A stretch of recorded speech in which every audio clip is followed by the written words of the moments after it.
জুলাই গণ অভ্যুত্থানের চেতনা ধরে রাখার বিষয়ে নিজেদের কঠোর অবস্থানের কথা জানিয়েছেন বাংলাদেশ খেলাফত মজলিস।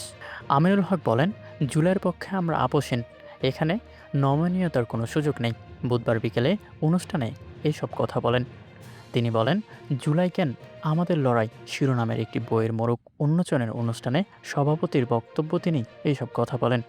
প্রকাশিত এ বইটিতে জুলাই গণ অভ্যুত্থানের কওমি আলেম ও ইসলামপন্থীদের ভূমিকা, সংবিধান সংস্কার, গণভোট এবং বাংলাদেশ খেলাফত মজলিসের রাজনৈতিক চিন্তাভাবনা তুলে ধরা হয়েছে। মামুনুল হক আক্ষেপ করে বলেন, জুলাই বিপ্লবে আলেম সমাজের যে অবদান ছিল তাকে নিজেদের কিছু মানুষের মাধ্যমে খাটো বা দুর্বল করার অপচেষ্টা চালানো হচ্ছে।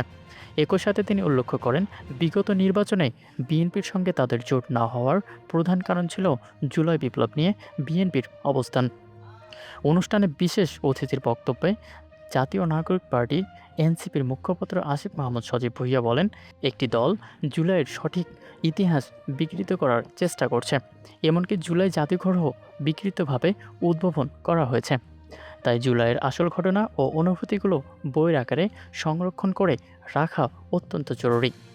অন্যদিকে লেখক ও গবেষক মুসা আল হাফিজ এই গ্রন্থটিকে জুলাই আন্দোলনের একটি মৌলিক টেক্সট বুক হিসেবে সংরক্ষণ করার কথা বলছেন। বাংলাদেশ খেলাফত মজলিসের মহাসচিব মাওলানা জালাল উদ্দিন আহমেদ এবং লেখক মাওলানা মঞ্জুর আহমেদ সহ অনুষ্ঠানে উপস্থিত শীর্ষ আলেম ও রাজনীতির নেতৃবৃন্দ জুলাইয়ের স্মৃতি ও চেতনা অক্ষুণ্ণ রাখার উপর জোর দেন।